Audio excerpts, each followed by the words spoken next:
بسم اللہ الرحمن الرحیم۔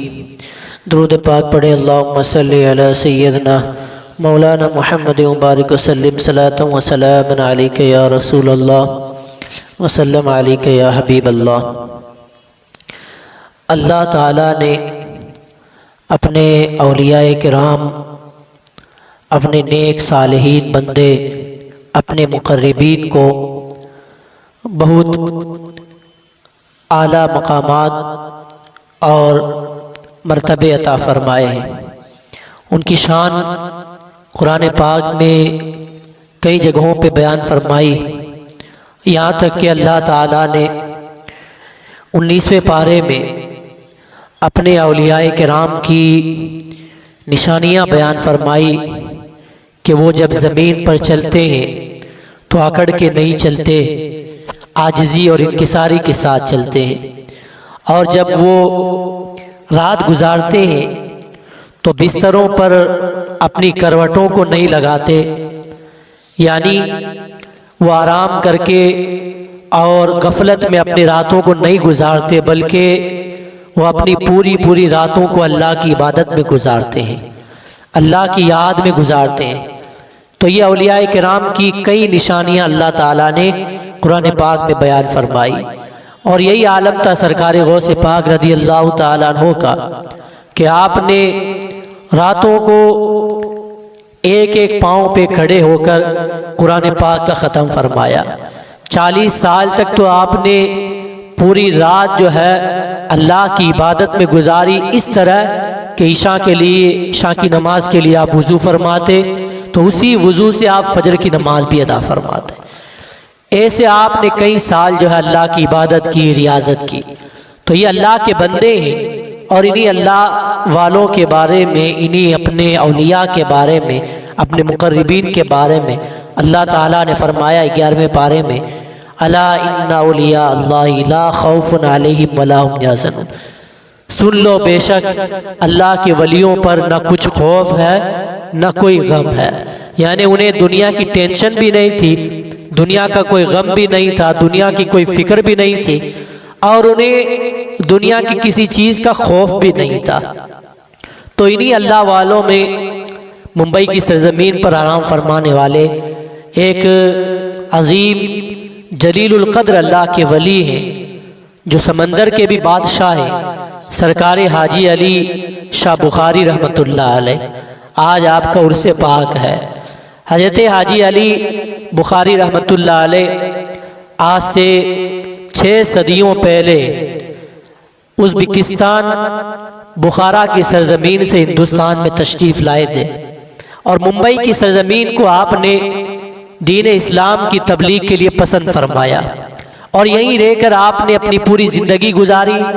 بخارا سے آپ جب تشریف لائے اپنے بھائی کے ساتھ، والدہ سے اجازت لی، اجازت لینے کے بعد ہندوستان ممبئی کی سرزمین پر تشریف لائے، اور یہاں آپ نے اسلام کو خوب فروغ دیا، لوگوں کو اسلام سے قریب کیا، جو گمراہ تھے، بددین تھے اور گناہوں میں ڈوبے ہوئے تھے، بے راہ روی کے شکار تھے، ان کو آپ نے صراط مستقیم پر چلانے کی کوشش کی، سیدھا راستہ بتایا، رسول اللہ صلی اللہ تعالی علیہ وسلم کی سنتوں کو پھیلایا، اور شریعت کا نفاذ کیا، شریعت کی حفاظت کی، اور لوگوں کو ایسے لاکھوں لاکھ لوگوں کو جو شریعت سے ہٹ چکے تھے ان کو آپ نے شریعت پر چلایا۔ تو سرکار حاجی علی شاہ بخاری رحمۃ اللہ علیہ آج سے 6 صدیوں پہلے، 600 سال پہلے ممبئی میں تشریف لائے تھے، اور ان کے وصال کو 500 سال سے زیادہ ہو گیا، لیکن آج بھی ان کا ڈنکا بج رہا ہے ممبئی کی سرزمین پر، بلکہ پوری دنیا میں ممبئی کی سرزمین پر آپ کی درگاہ ایک الگ پہچان رکھتی ہے، ایک الگ اپنی شناخت رکھتی ہے، کہ لوگ جو ہے جب کسی جگہ پر حکومت کرتے، اپنا راج چلاتے ہیں تو زمین کی سطح پر چلاتے ہیں، لیکن اس اللہ کے بندے نے، اس اللہ والے نے سمندر کو اپنے لیے اختیار فرمایا۔ یہ بھی اللہ والوں کی ایک شان ہے، سمندر کے بیچ میں بیچوں بیچ رہ کر آپ نے جو ہے اپنے لیے اس جگہ کو پسند فرمایا، اور آج اس سمندر کی اس جگہ کو، آج اگر حاجی علی شاہ بخاری رحمۃ اللہ علیہ کا وہ مزار نہیں ہوتا تو کون جاتا وہاں؟ کوئی نہیں جاتا۔ لیکن آج میں نے جب ان کے بارے میں پڑھا تو تاریخ یہ بتاتی ہے کہ روزانہ کی تعداد میں ڈیلی جو ان کی بارگاہ میں لوگ آتے ہیں 25 سے 30 ہزار سے زیادہ روزانہ زائرین آتے ہیں وہاں۔ یہ اللہ والوں کی شان ہے کہ جب وہ دنیا میں رہتے ہیں تب بھی راج کرتے ہیں، اور دنیا سے چلے جاتے ہیں تب بھی ہمارے دلوں پر راج کرتے ہیں، سمندر پر راج چلتا ہے۔ آج سے کئی سال پہلے جب ممبئی میں طوفان آیا تھا، لوگوں کی بڑی بڑی بلڈنگیں تہس نہس ہو گئی تھی، لوگ جو ہے در بدر کے شکار ہو گئے تھے، لوگوں کو بڑا نقصان پہنچا تھا، دنیا ان کی برباد ہو گئی، جو کروڑ پتی تھا وہ روڈ پہ آ گیا تھا۔ اس طرح لوگ جو ہے کھانے پینے کے محتاج ہو گئے تھے۔ لیکن اس بڑے طوفان کے اندر بھی، حالانکہ آپ کی درگاہ سمندر کے بیچ میں ہے، لیکن آپ کی درگاہ کو ایک رائی کے برابر بھی نقصان نہیں پہنچا۔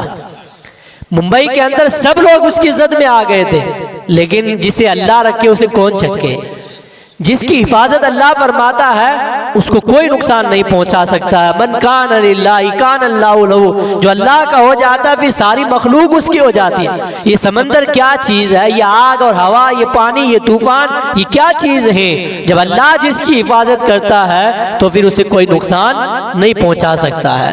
تو یہ اللہ والوں کی کرامت ہے، یہ ظاہر سی بات ہے کرامت ہے کہ سمندر کے بیچ میں رہ کر آج بھی پورا سمندر آپ کے اشارے پہ چل رہا ہے، لوگ وہاں جاتے ہیں۔ کبھی وہ جو ہے پورا اس طرح سمندر ابل پڑتا ہے کہ راستہ جو درگاہ میں جانے کا راستہ ہے وہ بھی بند ہو جاتا ہے، لوگ نہیں جا پاتے ہیں۔ وہاں باقاعدہ اناؤنس ہوتا ہے، اعلان کیا جاتا ہے کہ آج کوئی اندر نہیں جائے گا، آج سمندر کی موجیں جو ہے بڑی زور اور شور پر ہیں، آج اندر کوئی نہیں جائے گا۔ لوگوں کے ڈوبنے کا خوف ہے، غرق ہونے کا خوف ہے، نقصان ہونے کا خوف ہے، کوئی اندر نہیں جاتا۔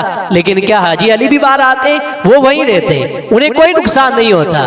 کیوں نقصان نہیں ہوتا ہے؟ کیونکہ انہوں نے اپنی پوری زندگی کو اللہ کے لیے وقف کر رکھا تھا، تو اللہ تعالیٰ نے انہیں یہ اجر عطا فرمایا، یہ صلہ عطا فرمایا، اللہ رب العزت نے انہیں یہ جزا عطا فرمائی کہ ساری مخلوق اب ان کے اشارے پہ چلتی ہے۔ سمندر کی کیا مجال ہے کہ وہ ان کی درگاہ کو نقصان پہنچا دے؟